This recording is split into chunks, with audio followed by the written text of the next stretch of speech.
இப்ப விஜய் வந்ததுனால தேர்தல் வந்து பாத்தீங்கன்னா சூடு பிடிக்கும்னு நினைக்கிறீங்களா? சூடு அவ்வளோ விஜய் ஒர்த்து இல்லைன்னு தான் தோணுது. ஏன்டா அப்படி சொல்றீங்க? ஆமா, அவர் மேல நிறைய இந்த மாதிரி குற்றச்சாட்டுகள் இருக்கனால அப்படி ஒன்றும். இப்போ டிஎம்கேயும் சரி டிவிகேயும் சரி யாருமே ஃப்ரீ வந்து தர வேணாம். அவங்கவுங்க பார்த்துக்குறோம். நாங்கள் அந்த அளவு தான் நாங்கள் இருக்கோம். கஷ்டப்படுறவங்கள வேணா பார்க்கலாம். இப்போ பொருளாதாரத்தை ஆளுக்கு உயர்த்தினா அவங்களே வாங்கிக்குவாங்க எல்லாமேன்றீங்க. ஆமா, இப்ப எல்லார் வீட்லயும் வேலை இருக்கு, எல்லாருமே வேலைக்கு போறாங்கன்னா அவங்க தேவை அவங்களே பாத்துக்குவாங்க. அப்புறம் எதுக்கு ஓசி? அவ்வளவுதானா? ஒவ்வொரு இண்டிவிஜுவலுக்கும் வீட்டுல 4 பேர் டிகிரி படிச்சிருக்காங்கன்னா அதுல 2 பேருக்காவது மேக்ஸிமம் வேலை இருக்கணும். கண்டிப்பா.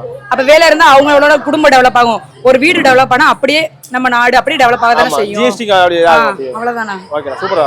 இப்ப வந்து அரசியல்ல வந்து ஃப்ரீயா தரோம், ஃப்ரீ பஸ் விடுறோம், அந்த மாதிரிலாம் எதுவும் வேணாம். எங்க காசு வச்சு நாங்களே எங்களை பாத்துக்கிறோம். ஃப்ரீயா தரோன்னு சொல்லி டாக்ஸ் கூட்டுறது, பெட்ரோல் விலையை கூட்டுறது, சிலிண்டர் கேஸ் இதெல்லாம் கூட்டுறதுலாம் வேணாம். ஏன்னா எல்லா மக்களும் கஷ்டப்படுறாங்க. எங்களை டெவலப் பண்ணணும்னு நினைச்சாங்கன்னா எல்லாருக்கும் வேலை வாய்ப்பை மட்டும் ஏற்படுத்தி கொடுக்க சொல்லுங்க. அதே மாதிரி இந்த கேஸ்ட் வச்சு இது பத்தி பெர்சன்டேஜ் பாக்குறாங்கல்ல, கேஸ்ட் வச்சு அது பார்க்காம இருந்தா நல்லா இருக்கும். எல்லாரும் ஈக்குவலா வந்து பார்க்கணும். ஏன்னா எல்லாரும் ஒரே பெஞ்ச்ல உட்காந்து தான் படிக்கிறோம். அவங்கவுங்க படிச்சு அவங்கவுங்க படிப்புக்கு ஏற்ற மாதிரி முன்னாடி வரணும்.